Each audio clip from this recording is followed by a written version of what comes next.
सोचिए एक meme coin जिसे लोग कभी सिर्फ एक फनी सालाना टोकन समझते थे, फिर वही token millions levels of holders के पास आप देख सकते हैं कि स्टोर हो जाता है। तकरीबन 1 मिलियन होल्डर क्रॉस कर देता है जी, और तकरीबन 10,05,883 आज की डेट में होल्डर्स हो जाते हैं। और न जाने कितनी इंटीग्रेशन पार्टनरशिप प्रोजेक्ट को स्मूथ बनाने के लिए काम करता है। और इसी दौरान आप देख सकते हैं कि स्विट्ज़रलैंड के एक बहुत ही बड़े एक्सचेंज 6 के ऊपर हो जाता है जी list in the form of ETP, यानी कि ईटीएफ के ज़रिए से। सारी चीज़ें पॉजिटिव चल रही थी जी, सब कुछ बढ़िया तरीके से हो रहा था, लेकिन अचानक से क्या होता है जी, बोंक डाओ की तरफ से आता है जी अनाउंसमेंट के हमारे जो ट्रेजरी है वहाँ से तकरीबन 4.4 मिलियन डॉलर 4.4 ट्रिलियन बोंक चोरी हो जाते हैं, जिसकी वैल्यू तकरीबन 220 मिलियन डॉलर के बराबर होती है। चलो यहाँ पे भी सवाल आ जाता जी, भैया ये चोरी हो गया कोई बात नहीं, इसको बेच भी दिया जी इन्होंने। लेकिन फिर एक और अनाउंसमेंट आता है कि अपबिट इसको डी लिस्ट करने वाला है जी, और उसने अनाउंसमेंट कर दिया और डेट भी दे दी कि 7 सितंबर को आखिरी दिन होगा जी ट्रेडिंग का। उसके बाद विड्रॉल का आखिरी दिन होगा जी अक्टूबर का, और उसके बाद अपबिट से बोंक को हटा दिया जाएगा जी परमानेंटली। तो सवाल ये है, क्या बोंक ख़त्म हो रहा है, या फिर ये बोंक का सबसे डेंजरस लेकिन सबसे इम्पॉर्टेंट ट्रांसफॉर्मेशन है जी। तो आज की वीडियो में हम बोंक की पूरी कहानी को एक टाइमलाइन की तरह समझेंगे जी।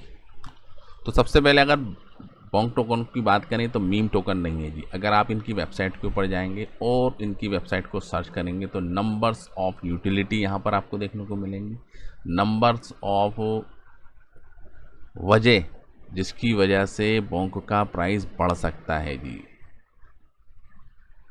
देख रहे हैं 400 प्लस इंटीग्रेशन, 1.1 मिलियन होल्डर्स। तो अभी ये जाहिर सी बात है मीम टोकन तो रहा नहीं, पहुंच बहुत बड़े पैमाने तक हो गई है और बड़ी बड़ी चीज़ें लेकर आ गए हैं जी मार्केट के अंदर, जिससे एक रेवेन्यू इनका जनरेट होता है और एक रियल ग्रोथ जो प्रोजेक्ट के अंदर देखने को मिलती है। मीम की कैटेगरी में तो खैर है ही, ठीक है, जब स्टार्टिंग में आया था, लेकिन अब एक वजह है जी मार्केट में टिकने की, क्योंकि सर्विसेज दे रहे हैं जी क्रिप्टो कम्युनिटी को।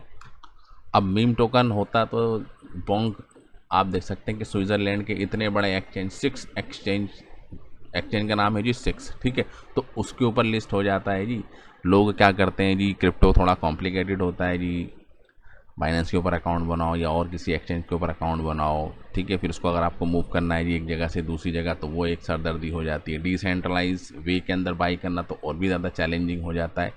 तो एक्सचेंज पे लिस्ट होने का मतलब ये है कि जैसे स्टॉक बाई करते हैं नॉर्मल इंडिया के अंदर, आप देख सकते हैं NSE BSE, ठीक है, अगर इसके ऊपर कोई क्रिप्टो आ जाए तो उसको आप इजीली बाई कर सकते हैं, आपको एक्सपोजर मिलेगा जी। आपको होल्ड करने की ज़रूरत नहीं है क्योंकि रेगुलेटेड होता है, एक्सचेंज की सारी रिस्पॉन्सिबिलिटी होती है, ठीक है, वो आपकी मनी को सिक्योर करते हैं। तो ऐसे ही आप देख सकते हैं कि बोंक लिस्ट हो जाता है जी स्विट्ज़रलैंड के 6 एक्सचेंज के ऊपर, और उसके अंदर लोग इन्वेस्टमेंट करने लगते हैं जी। और आपने सुना भी था कि भैया 1 मिलियन जब हमारे होल्डर हो जाएंगे तो 1 ट्रिलियन के करीब टोकन बर्न होंगे, तो वो अभी आप देख सकते हैं बर्न नहीं हुए। तो पीछे वजह क्या है कि डिमांड टोकन की गिर रही है और गिर चुकी है जी बहुत ज़्यादा। अब ऐसी जब डिमांड ही नहीं, ठीक है, और ऐसी कंडीशन के अंदर अगर इनकी टीम अनाउंसमेंट कर भी दे कि हाँ जी हम 1 ट्रिलियन टोकन बर्न कर रहे हैं, तो कोई ख़ास इम्पैक्ट नहीं पड़ेगा जी। सप्लाई तो बेशक कम ही हो जाएगी, लेकिन उसका रिफ्लेक्शन प्राइस के अंदर हमको देखने को नहीं मिलेगा। कहानी सारी ख़राब होती है जी ये जुलाई के अंदर, ठीक है, जब इनके डाउ के अंदर पेनिट्रेट कर जाते हैं जी कौन, हैकर्स, और बाकायदा पैसा खर्च करते हैं जी, छोटा मोटा पैसा खर्च नहीं करते, वोटिंग राइट्स लेने के लिए और अपनी बात को मनवाने के लिए 4.4 मिलियन की वैल्यू के बराबर ये इन्वेस्टमेंट करते हैं जी बोंक के अंदर। चोरी करी है 20 मिलियन डॉलर की, लेकिन उससे पहले आप देखेंगे 4.4 मिलियन डॉलर का इन्वेस्टमेंट भी इन्होंने किया है, जिससे वोटिंग इनको मिल गई कि हाँ जी आप जो चाह रहे हैं हम मान लेंगे, और इन्होंने अपनी बात मनवा ली और वहाँ से तकरीबन 4.4 ट्रिलियन, देख रहे हैं आप, ये आप देखिए जी 4.4 ट्रिलियन के करीब टोकन को निकाल लेते हैं और उनको स्लोली बेचना कर देते हैं जी स्टार्ट। सबसे बड़ा जो ख़राब जो सिचुएशन करी, जिसकी वजह से इतना हाईली पैनिक जोन के अंदर बोंग चला गया, और इतना चला गया कि डील इसने अपलिफ्ट ने भी अनाउंसमेंट कर दिया कि भैया कुछ तो गड़बड़ी है टीम की तरफ से और डाउ की तरफ से, ठीक है। तो उन्होंने अनाउंसमेंट कर दिया जी डीलिस्ट कर रहे हैं।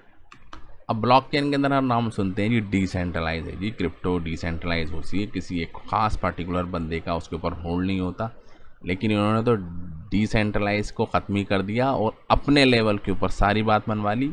देख रहे हैं 18,000 पार्टिसिपेंट थे जी डाओ के अंदर इनके, ठीक है। उनकी बात एक तरफ, और इतने शातिर तरीके से इनके कॉन्ट्रैक्ट एड्रेस के अंदर एंट्री मारते हैं कि डिसेंट्रलाइज को इन दी फॉर्म ऑफ सेंट्रलाइज कर देते हैं और अपनी बात को मनवाते हैं। तो यही एक चिंता का विषय था कि भैया डाओ का मतलब ही क्या होता है, डिसेंट्रलाइज ऑर्गेनाइजेशन, ठीक है। और वो डिसेंट्रलाइज तो रही नहीं, सेंट्रलाइज हो गई। तो ऐसी क्या गड़बड़ी थी जी आपके इतने बड़े जो डाओ का जो आपका कॉन्सेप्ट था कि डाओ है, डाओ डाओ करते रहते हैं जी क्रिप्टो के अंदर, डिसेंट्रलाइज है, ठीक है। तो सिस्टम डिसेंट्रलाइज है या सिर्फ टेक्निकली डिसेंट्रलाइज है, समझ रहे? चलो कॉर्ड अटैकिंग कर लेते, हैकिंग कर लेते जी, निकल के आ जाते, लेकिन इन्होंने तो पूरे सिस्टम को ही हैक कर दिया जी, इनके डिसेंट्रलाइज कॉन्सेप्ट को ही ख़त्म कर दिया जी इन हैकर्स ने, और अपनी बात मनवा ली और इतना बड़ा अमाउंट निकाल लिया। यही वजह थी कि भैया इतनी बड़ी चूक कैसे हो गई जी आपके साथ, ठीक है। टोकन का प्राइस ऊपर जाता है, नीचे जाता है जी, लोग सेल करना स्टार्ट कर देते हैं जी, पैनिक के अंदर आ जाते हैं, लेकिन ये तो बहुत बड़ा इंसिडेंस था। अब आप बिट ने ऐसे ही थोड़ा ना उसको डीलिस्ट कर दिया। अब यही वजह थी कि इतने बड़े टोकन जब ट्रांसफ़र हो गई जी वॉलेट के अंदर, अब लोग टेंशन में आ गए, भैया अब तो इसने ट्रांसफ़र कर लिए जी, बाइनेंस के ऊपर डाल दिए जी, 4 बिलियंस की आप देख सकते हैं ट्रांजैक्शन करिए कॉइनबेस के ऊपर। अब जब ये सिचुएशन जब पैदा हुई 30 दिन पहले, ठीक है, लोग अब टेंशन में आ गए, भैया अब तो प्राइस नीचे जाएगा क्योंकि अब ये इसको सेल करेगा, अब इसको बाई करना है जी, बेवकूफ़ी। तो यही वजह है कि उसकी सेलिंग के साथ साथ जो रिटेल इन्वेस्टर्स थे और जो वेल्स थी उन्होंने भी सेल किए, ठीक है, क्योंकि 4.4 ट्रिलियन टोटल सप्लाई का 5% तो ये अकेले लेके बैठ गया जी। अगर बोंग की सप्लाई अगर आप देखेंगे 88 ट्रिलियन, ठीक है, और उसमें से 4.4 ट्रिलियन चुरा ले और ये लोगों को दिखाता रहे कि भैया मैंने टोकन को चुरा लिया, अब तो लोग भैया क्यों बाई करेंगे, और उसने फिर बेचना भी स्टार्ट करे। 7-8 दिन के अंदर इसने स्लोली सारे टोकन को बेच के आप देख सकते हैं प्राइस कहाँ से कहाँ पर ये लेकर आ गया। और आज की डेट में पॉइंट के बाद 50 और 23 की सीरीज़, और जब ये चोरी हुआ था जी, ठीक है, उस वक्त प्राइस था जी पॉइंट के बाद 50 और 50 की सीरीज चल रही है, समझ रहे हैं। तो कितना बड़ा डिक्लाइन हो गया जी यहाँ पर, देख रहे हैं एक साल के अंदर 90%, और एक महीने के अंदर 1.5-3 महीने के अंदर आप देखिए जी प्राइस कितना ज़्यादा ये डाउन हो जाता है जी हमारा बोंग का, देख रहे हैं 61% डाउन है जी। तो इसी प्रेशर के अंदर आके कि भैया वो टोकन को सेल करेगा, तो मार्केट ने रिस्पॉन्स दिया ही नहीं, ख़ासतौर से बोंग के अंदर प्राइस स्लोली हर गुजरते हुए दिन के साथ नीचे ही जाता जा रहा है, और अब तक जा रहा है जी, ये समझ रहे हैं। चोरी होती है, चोरी निकलने के बाद टोकन सेल होना स्टार्ट होते हैं, ठीक है। अब इससे आके अपबिट क्या करता है जी, अनाउंसमेंट कर देता है जी, एक और बम फोड़ देता है। 7 अगस्त को आता है जी अनाउंसमेंट कि 7 सितंबर तक सारी ट्रेडिंग बंद हो जाएगी जी, दोनों पेयर्स के अंदर USDT और KST जो इनकी लोकल करेंसी उसके अंदर भी बंद हो जाएगी, ठीक है। उसके बाद 1 महीना और दिया जाएगा 7 अक्टूबर तक, उसके बाद विड्रॉल भी बंद कर दिया जाएगा। वजह क्या थी कि भैया आपने इतनी बड़ी चोरी हो कैसे दी, इतने बड़े आपके सिस्टम को ही पेनिट्रेट कर गए जी हैकर्स, ठीक है, सिस्टम को ही पेनिट्रेट कर गए और पैसा निकाल के ले गए, और आप देखते ही रह गए, यानी कि आपके सिस्टम के अंदर कुछ कमी थी, ठीक है। अब आपको लग रहा होगा भैया इतनी सारे एक्सीडेंट हो गए अब तो बोंग खत्म हो गया जी, नहीं। अब वजह क्या है, एक तो कम्युनिटी है जी बहुत बड़ी, 1.1 मिलियन होल्डर्स अभी भी हैं और बढ़ रहे हैं जी, ठीक है। इंटीग्रेशन हो रही हैं और पार्टनरशिप भी हो रही हैं। बोंग का जो इकोसिस्टम है भले ही आज उसको कोई नहीं पूछ रहा, लेकिन काम कर रहा है, ठीक है, बंद नहीं हुआ, कोलैप्स नहीं हुआ, ठीक है, सारी चीज़ें काम कर रही हैं। इंसिडेंस ख़तरनाक हुआ, ट्रैफिक कम हो गया, रेवेन्यू कम हो गया, डिमांड कम हो गई, लेकिन ख़त्म नहीं हुआ है जी। और इस पार्टिकुलर ETF के अंदर भी ट्रेडिंग चल रही है, इन्होंने भी डीलिस्ट नहीं किया है जी इसको, और अभी 1 ट्रिलियन जो टोकन बर्न होने हैं वो भी बर्न नहीं हुए हैं, वो भी बर्न होने हैं। अब बाउंड टोकन के लिए इतने बड़े इंसिडेंट्स, क्योंकि गलतियों से इंसान सीखता है, ठीक है, तो अब इनको सीखना चाहिए कि भैया इतना बड़ा इंसिडेंस हमारे साथ हो गया तो कि अब जो डाओ है वो और भी ज़्यादा पहले से ज़्यादा स्ट्रांग होगा और सिक्योर होगा। दूसरा ये कि इतनी बड़ी जो चोरी को एग्जीक्यूट करा, क्या ये सारे टोकन सेल हो चुके हैं? ये ऑलमोस्ट सेल हो चुके हैं, थोड़े बहुत अगर होंगे तो पड़े भी होंगे उनके ऊपर, लेकिन मोस्टली टोकन सेल हो गए। जो एक प्रेशर था जी सेलिंग का वो ख़त्म हो गया, क्योंकि एक्सचेंजों ने इस सेलिंग को एब्जॉर्ब कर लिया।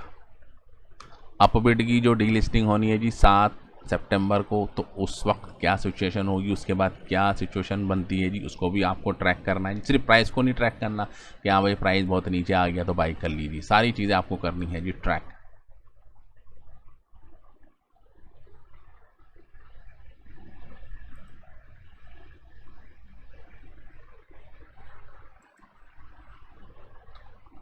ठीक है, तो 1 ट्रिलियन की बर्निंग का अनाउंसमेंट भी आएगा, वो भी आपको ध्यान रखना है जी, वो भी एक कैटलिस्ट होगा जी प्राइस को मूव करने के लिए। ठीक है, रेवेन्यू भी जनरेट होगा, पार्टनरशिप और ज़्यादा होंगी, बर्निंग मैकेनिज्म जो ऑटोमेटिक होता है वो भी बढ़ेगा। तो 2026 बहुत ही ज़्यादा इम्पोर्टेंट रहा जी। चोरी हुई, गवर्नेंस सिक्योरिटी कॉम्प्रोमाइज़ हुई, गवर्नेंस की जो पोल पट्टी थी वो खुल गई। ठीक है, डिसेंट्रलाइज से सेंट्रलाइज हो गई जी इनकी गवर्नेंस, वो चीज़ ख़त्म हुई। ठीक है, डेंट लगा, लेकिन साथ साथ में क्या हुआ जी, बड़ी बड़ी पार्टनरशिप भी हुई है जी इनकी, ETF भी लॉन्च हुआ है, इंटीग्रेशन भी हुआ है जी बड़ी कंपनियों के साथ, रेवेन्यू जनरेटिंग मॉडल वो ज़्यादा स्ट्रॉन्ग हुआ, तो वो चीज़ें भी हैं। तो आपको क्या लगता है कि भैया इतना जो वॉसफेट जो गुजरा है वो आ चुका है, अब सब चीज़ें अच्छी हो जाएंगी और बॉन्क यहाँ से ऊपर जाने लगेगा? तो कमेंट के अंदर अपनी राय दें। ठीक है, चोरी हो गई, अब बिट की डीलिस्टिंग हो गई, बिगनिंग होनी थी, डेंट लग गया, बहुत बड़े पैमाने के ऊपर नुकसान हो गया। ठीक है, तो ऐसे बहुत सारे एग्जाम्पल हैं जी क्रिप्टो के अंदर। टेरा लूना जी कोलैप्स हुआ था, लेकिन आज तक उसकी कोई बात ही नहीं करता, वो ख़त्म हो गया जी। ठीक है, तो उसके अंदर भी बहुत बड़े बड़े इंसिडेंट्स हुए थे, उसके अंदर चोरी वोरी कुछ नहीं हुई थी, उनके जो इकोसिस्टम था उसके अंदर टेक्निकली ग्लिच आया, उनका स्टेबल कॉइन जो डॉलर के साथ पैक था वो टूटना स्टार्ट हुआ, तो वो एक इंटरनल मैटर था जिसके लिए फुल्ली तरीके से टेरा लूना जिम्मेदार था। लेकिन यहाँ पर टेरा लूना की टीम की तरफ से इतनी बड़ी कोई मेजर गलतियाँ नहीं हुई हैं जिनको नज़रअंदाज नहीं, उनके ऊपर अगर काम करेंगे तो कोई भी जो इम्पोर्टेंस है वो दोबारा से बॉन्क की बन सकती। तो आपकी क्या राय है जी? थोड़ी वीडियो लंबी हो गई है, कोई बात नहीं, आपको समझाना ज़रूरी था जी। बॉन्क की कम्युनिटी बहुत बड़ी है और हमारे चैनल के थ्रू भी लोग बहुत ज़्यादा इसको देखते भी हैं।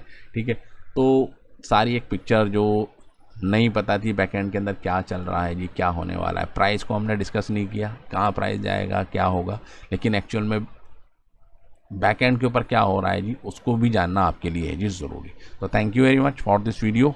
जय हिंद।